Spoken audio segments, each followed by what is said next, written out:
Time now.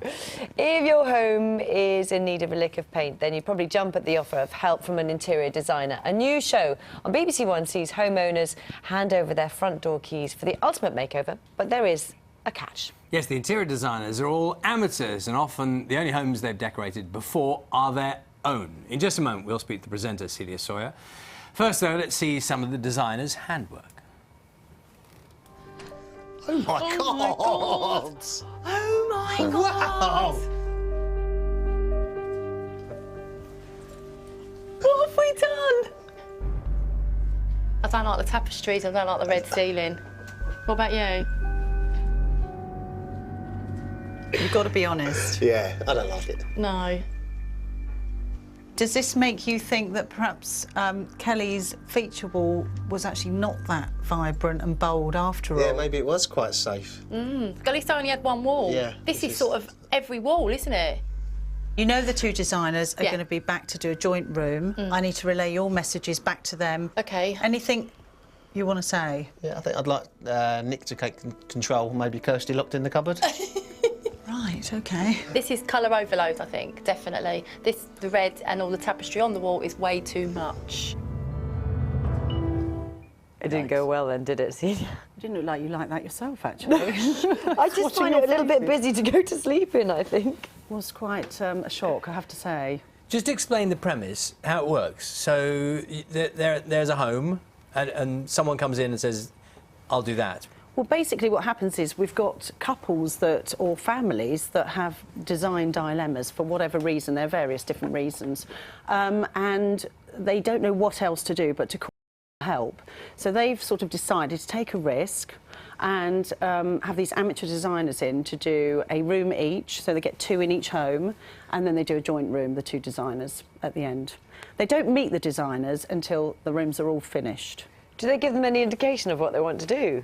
Well, or what they'd like in an ideal world? They talk to me. I meet Yes. the homeowners. I discuss with them what's the problem, you know, why are we here?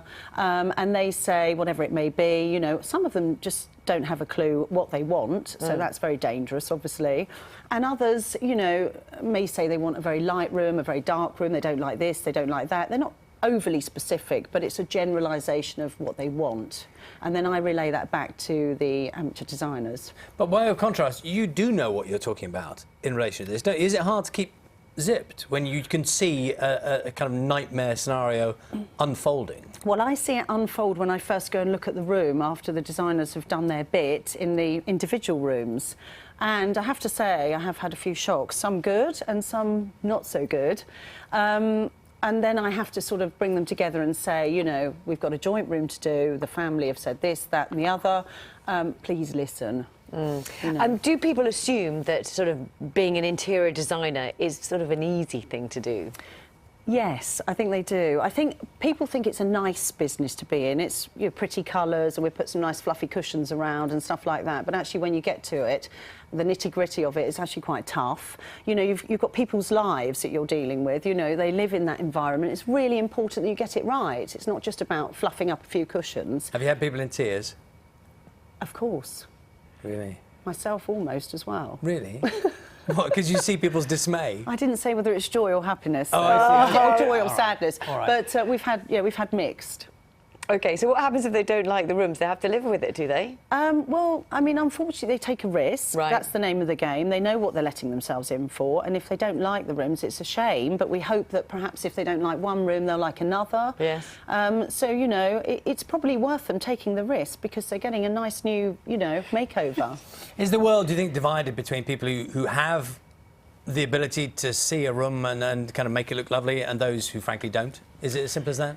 Not really. I think a lot of people can improve on their vision by just reading and looking at illustrations and, you know, learning about, you know, a nice space to walk through as opposed to blocking doorways and windows and obvious things that come to me don't come to other people. So if you do some research, you can improve on how you would look at a room and maybe attack it, as it were. But I do think that some people very rarely never quite get it. How do you feel about the breakfast arrangement here? It's okay for what it's for. What would you do?